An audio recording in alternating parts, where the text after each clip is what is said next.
Today we have some more actual history about the Comanche tribe, one of the most powerful tribes in the American Southwest.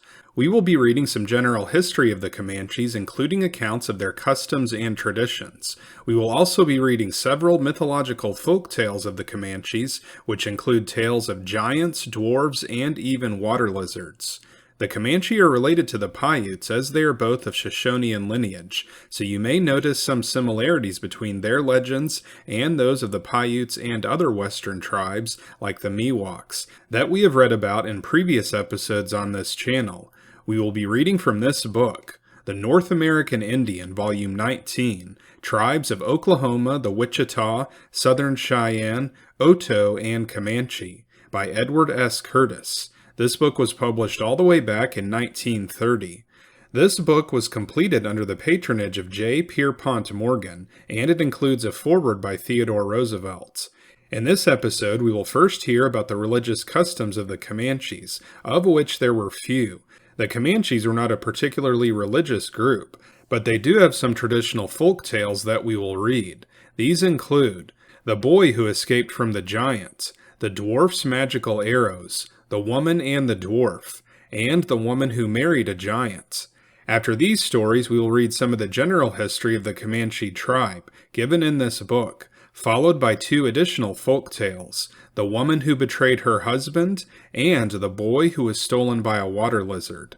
So here is some of the history and legendary folk tales of the Comanche.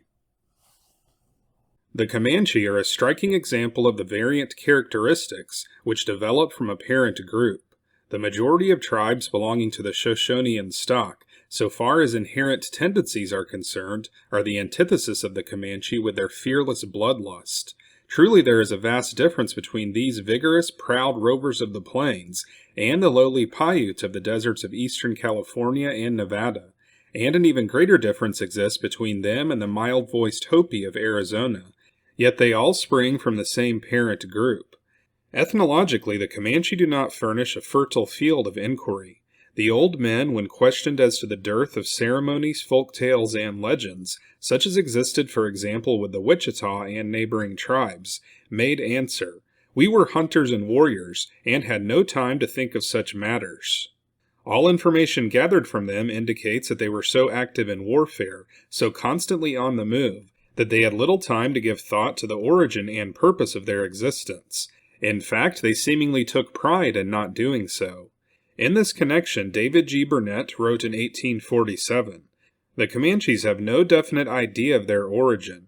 Their loose tradition is that their ancestors came from the north, but they have no precise conception of the time when, or from what particular region. I do not believe they have any traditions of the slightest verisimilitude, running farther into bygone time than the third generation. Their means of knowledge of the past are altogether oral, unaided of monuments of any description. I could never discover that they had any songs, legends, or other mementos to perpetuate the feats of arms or other illustrious deeds of their progenitors. The Comanche notions of religion are as crude, imperfect, and limited as of geography or astronomy. They believe in or have some indefinite traditional idea of the Great Spirit, but I have never discovered any distinct mode or semblance of worship among them. I frequently observed early in the morning a shield, such as they use in war, elevated at the point of a javelin, the hilt on the ground, and invariably facing the east. I perceived no other priesthood or anything analogous to it among them. If they recognize any ecclesiastical authority whatever, it resides in their chiefs, but I think their religious sentiments are entirely too loose, vague, and inoperative to have produced any such institution. The elevation of the shield is the only act I ever noticed among them that afforded the slightest indication of religious concernment, and I doubt if they have any opinions relative to future rewards and punishments that exercise any moral influence upon them. They have nothing like a system of mythology, and neither do they entertain any religious myths of a traditionary or settled character. Robert S. Neighbor, special agent to the Comanche, communicated to Schoolcraft the following information respecting them. The Comanches know nothing positively of their origin, and their traditions on this point are very vague and unsatisfactory. They believe that they have always lived near the same country that they now occupy. And they know of but one migration of their tribes. This took place many years since, when they traveled from the west and met with what they term the mountain Spaniards in the mountains of New Mexico. This lack of cultural development was understood by the tribes with whom the Comanches had contact. Said the wise men of neighboring tribes, "The Comanches do not know anything, they do not think," by which they meant that the Comanche possessed no spiritual knowledge, rather than that they were ignorant of anything pertaining to warfare, the chase, and other temporal matters. It is true that the Comanche had the germ of the usual beliefs in supernatural beings, of good and evil spirits, but there is no knowledge that their religious concepts were highly developed. Sedentary tribes usually gave more thought to religious beliefs and ceremonies than did the wanderers, among which no Indians were more noted than the Comanche. Few ceremonies were held by them, yet they had the sun dance and, as might be expected, went to great extremes in self-torture.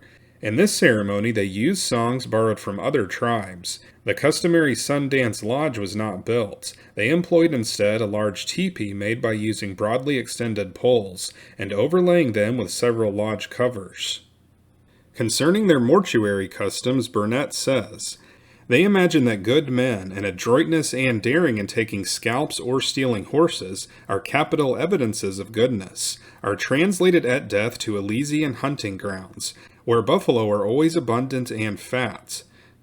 The reverse of this maximum of Comanche felicity is assigned to the wicked. In order to facilitate the posthumous enjoyments of a deceased warrior, they sacrifice some of his best horses, and bury in his grave his favorite implements of the chase for his future use. They have no determinate idea of the locality of these imaginary hunting grounds. They mourn for the dead systematically and periodically, with great noise and vehemence, at which time the female relatives of the deceased scarify their arms and legs with sharp flints, until blood trickles from 1,000 pores. The duration of these lamentations depends on the quality and estimation of the deceased, varying from 3 to 5 or 7 days, after which the curtain of oblivion seems to be drawn around the grave. In their invocations they address Father Above and Mother Earth. There is an indefinite relationship between Father Above and the sun. The golden eagle is symbolic of the sun, in fact symbolizes the infinite. There being such a dearth of cultural legends pertaining to precepts and teachings, it is no longer possible to gain a satisfactory insight into the mental processes of the Comanche. They believe that knowledge came from the spirits, and was obtained by the individual through long periods of fasting. Such knowledge included that of healing and of ceremonies, and could be transferred to others. Mythology, the boy who escaped from the giant. One day a small boy was playing alone at quite a distance from the camp. A giant came by, picked him up, and put him in a bag which he carried on his shoulders. The boy tried in every way to get out, but the mouth of the bag was drawn tightly, and it was too strong to tear. After trying many times to escape, he had to give up. As the giant walked along, a little bird came and perched on the bag. When the boy heard the bird, hope returned, and he asked his feathered friend for help. The bird flew away and returned with a fire drill, which he gave to the boy, saying, "Set the bag on fire and burn up the giant." The boy set fire to the bag, and when a hole had been burned through, he jumped out. While the giant was fighting the fire, the boy escaped. The magic arrows. There was once a man who was returning from the warpath over a hilly area of country. As he walked along, he heard a voice calling out as if in distress, but he was unable to locate the owner of it. It kept calling, "I need help if anybody is around. Something is after me." Still the man could see no one, but he went toward where he last heard the voice, and at last at his feet was a tiny dwarf. The hawk had been hunting the dwarf, who shot at it with his tiny arrows, but always missed because the sun was in his eyes. The man and the dwarf stayed in that place overnight, and in a dream the dwarf told the man, "You have saved me, and I am going to give you a power. I am going to give you my bow and arrows. You must throw away yours. If you ever see a hawk, do not try to kill it, for you can never kill the hawk. Throw away your war gear and take mine. Whenever you want to kill game, use the 2 arrows without the flint heads, but always remember, never try to kill a hawk. You will always be able to kill game with my arrows, no matter how far off it may be. Just aim at the animal and the arrows will reach their mark. The Woman and the Dwarf.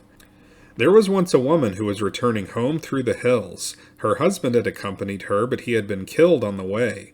It was fast growing dark, and as she went along she heard someone calling to her, but she saw nobody whichever way she looked. Finally she looked down at her feet and saw a dwarf standing in the doorway of his house. He had a quiver full of arrows over his shoulder. He said to her, "You get in this house and stay there. It is growing dark, and there is a giant who is on your trail. If he ever finds you, he will eat you." The woman hid, and soon a giant came along. He asked the dwarf, "Have you seen anyone come along this trail? I am following a woman, and I want something to eat." "No, I have seen no one tonight. Her tracks lead up to your door." "There is no one here. If you do not believe me, lift up the house and look in. There is no one around." The giant lifted up the house and looked in. As he bent over, the dwarf cut his head off and threw it away. He called the woman out and told her, "The giant is dead. Start home now because your camp is a very long way off. You would have been eaten that time, but I saved you." The Woman Who Married a Giant. One day a young mother went down to the creek to bathe, taking her little son with her. When they were about ready to go home, a handsome young man came by who asked the woman to go home with him. She agreed at last, and they started, but as it was a long way, they married first. After much traveling, they reached his home late in the evening, and by moonlight she saw that it was made of silver. When she awoke in the morning, she found that her husband beside her had become a giant, which frightened her greatly. She thought over many plans to escape and make her way back to her own camp, but none seemed suitable. After several days, the thought came to her to go down to the creek, so she said to him, "I am going down to the creek to wash clothes for my boy." The giant saw nothing wrong with this plan, and let her go. Once there, she saw a large bullfrog on the bank, to which she spoke, "Brother Bullfrog, the giant will call us in a little while, and I am afraid of him. When he calls, say that we are still washing." Frog said, "Sister, I shall help you." And he gave her a bag of medicine to aid in their escape, a downy feather and a piece of buffalo cow stomach, saying, "The giant will pursue you, and when he does, throw down these things." After they had fled, every time Giant called, Frog answered, "We are still washing." Finally, Giant became suspicious and went down to the creek to see why they were staying there so long, but he found no one. In a rage he pursued, gaining rapidly upon them. When they looked back, they could see him coming up fast, and the woman in alarm threw down what Frog had first given her, the downy feather. Immediately a dense fog rose behind her, in which the giant became lost and groped about for a long time. Finally he emerged and picked up the trail again. When he came near a second time, the woman threw behind her the stomach of the buffalo cow, which turned into canyons and draws behind her. The giant became entangled in this rough country, and found his way out with great difficulty, but at last he followed the trail again, and began to overtake them. They reached a river with no means of getting across, and followed along the bank until they came to where Crane was standing, of whom they begged, "Brother Crane, the giant is following us to eat us. Help us!" "Here is a louse from my head. Crack it in your teeth on your way across," Crane instructed. He planted his long legs on both banks, and they crossed in safety over his body. Soon Giant came along. He could see that his victims had crossed safely. He angrily ordered Crane, "Put me across. If you do not, I shall kill you." Crane stretched out his legs for Giant, but when he reached midway, Crane folded his legs and Giant fell in the water. The last the woman saw of him, he was floundering about in the stream. The Comanche are the sole representatives of the Shoshonean stock in Oklahoma. Like most of the tribes in that state, they were not natives of it, but were placed there for riddance. However, they differed from most other tribes removed to Oklahoma, in that they were not strangers to the region, for it had been part of their hunting and raiding grounds for many years. No North American tribe ranged over so broad a territory. The Comanche were without prejudice in their selection of victims. Fragmentary tradition collected from the present Comanche indicates that prior to their knowledge of the white race, their central habitat was about the headwaters of the Platte River in what is now Wyoming. At that period, the Comanche and the Shoshone were no doubt one aggregation, and at a somewhat earlier date had been a mountain people, but with increasing numbers they grew in boldness, and moved out on the plains. Jealousy among chiefs and factional strife were responsible for the tribal division, which became a permanent separation. The movement of the group which became known as the Comanche was southwardly. No doubt one factor which influenced the southerly migration was the presence of horses in that direction, introduced by the Spaniards about 150 years earlier. By the beginning of the 18th century, raids by the Comanche extended well into Mexico, and for nearly 2 centuries they were at the height of their savage glory. By natural accretion and by raiding, they accumulated great herds of horses, which afforded to them a freedom of movement not hitherto enjoyed. Their vast domain was dotted with buffalo, which solved the problem of the food quest with a minimum of efforts. Their hunting range and raiding territory may be likened to a broadly extended oval, with its northern point on the South Platte River in northern Colorado, its southern point well down into Mexico, its western border the Rio Grande in New Mexico, and its eastern limit the hills of Arkansas. In all that region, a veritable empire, the Comanche had no friends. It would seem that a life characterized by constant warfare would have reduced their numbers materially, but when it is considered that the principal purpose of their raids was the capture of horses and women, the maintenance of a vigorous and increasing population was not difficult. The problem of feeding a multiplicity of wives was readily solved by the plenitude of buffalo, which supplied also clothing and shelter, as well as almost every other need. Every woman was an expert in tanning. The larger a man's household, the richer he was. In the early part of the 18th century, a favorite object of Comanche raids was Pecos and other villages of the peaceful Pueblo Indians of New Mexico. But of these, Pecos on the eastern frontier was the chief sufferer. The principal pueblo of the Southwest in the middle of the 16th century, Pecos time and again was so persistently and viciously attacked that the ultimate abandonment by its few survivors in 1838 was due largely to this cause. In the last important raid on Pecos, the Comanche, according to their own admission, killed fully half of the male population and almost all the old women, and carried off more than 100 female prisoners. The Comanche were especially hostile towards Mexicans and Mexican Indians. They regarded the Mexicans and Indians of New Mexico as Mexican in nationality, and in recounting their warlike deeds, laid great stress on their forays against the Carisas, amongst whom the Texans are included. Thus, American pioneers in Texas fell heir to this situation, and for a generation constant conflict existed between the people of Texas and the Comanche, with the result that the Indians were ultimately driven from the state. With Americans other than those of Texas, the Comanche seemingly felt that they had no quarrel, hence usually were inclined to avoid conflict. Following the tribal peace with the Kiowa about 1795, however, they were at times drawn into hostility with the American frontiersmen. The Kiowa were as inherently hostile to the Americans as were the Comanche towards the Texans and Mexicans. When the Kiowa first moved into the South and came in contact with the Comanche, there followed some years of bitter intertribal hostility, which proved so disastrous to both that their chiefs decided it would be better to hunt and fight in alliance than to continue the decimating warfare among themselves. This peace, broken at times through minor dissension, has continued to the present day. The agreement, the Comanche say, was brought about by the effort of a trader whom they called Saparit. The head chief of the Comanche at that time was Pathiago, of the Kiowa, Sakare. Within Comanche culture, individuals were free to select wives as they saw fit, so long as they were not blood relations. There was no marriage ceremony, and polygyny was common. Infidelity of wives was punished in the usual Plains Indian fashion by cutting off a portion of the nose, a disfigurement that would seem to have restrained any potentially errant woman. Yet the Indian love of gambling not infrequently induced women to take chances even when their noses were at stake.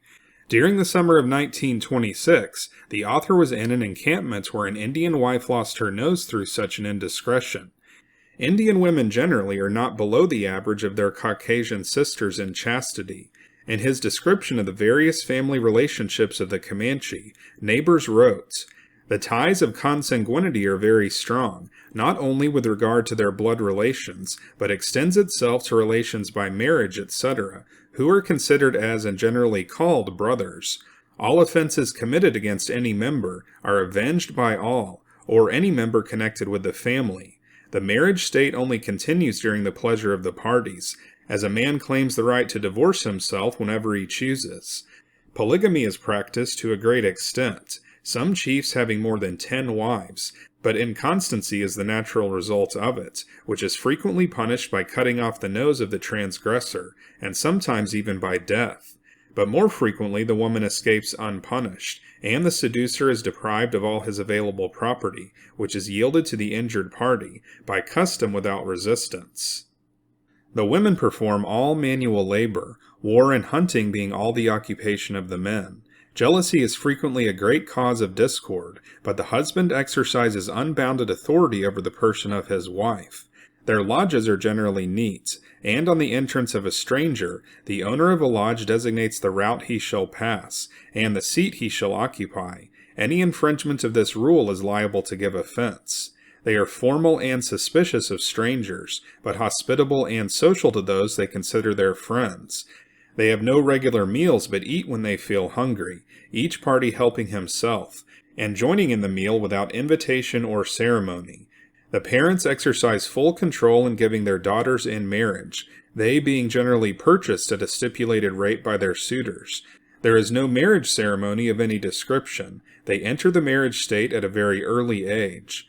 The children are named from some circumstance in tender years, which is frequently changed in afterlife by some act of greater importance. Whatever children are stolen from their enemies are incorporated into the family to whom they belong, and treated as their own children, without distinction of color or nation. There is considerable respect shown by the younger branches of the community to the patriarchal chiefs of the tribe. The Comanche of today live on an allotted reservation in Caddo County, Oklahoma, set aside for them as well as for the Kiowa and the Kiowa Apache, under the Treaty of 1867. Their fertile lands possess splendid agricultural possibilities. Many of the more progressive men till their land successfully, notwithstanding the fact that before being assigned their reservation, the Comanche were in no sense an agricultural tribe, but the majority prefer to lease their holdings to white settlers.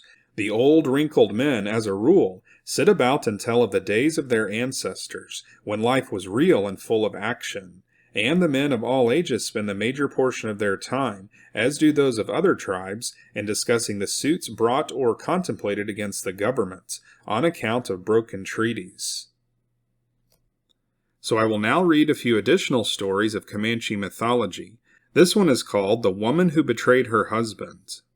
In a camp there lived a woman, with her husband and 4 brothers. One night a hostile tribe raided the camp and stole the woman. The husband and brothers took up the trail with the intention of rescuing her, following until they reached the hostile camp.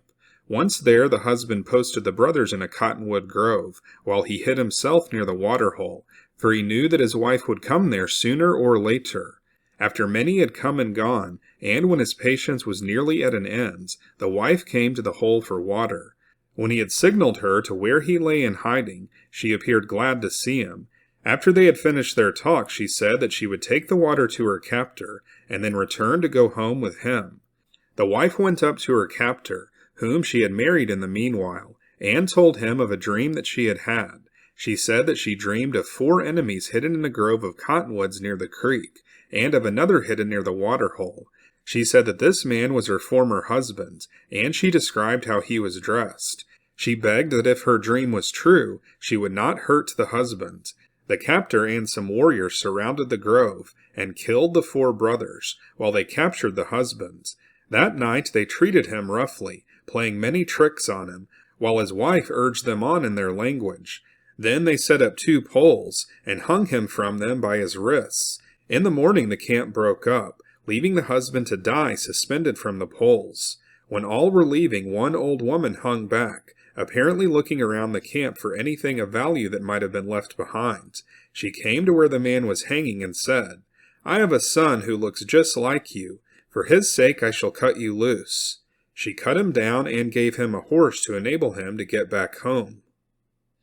And this story is called The Boy Who Was Stolen by a Water Lizard.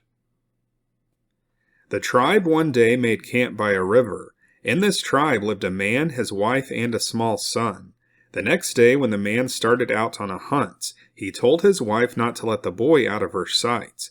But as she was tanning a deer hide, she forgot to look after him. When she had finished the hide, she looked all over for her son, but was unable to find him. Late in the evening the husband appeared, and asked where the boy was.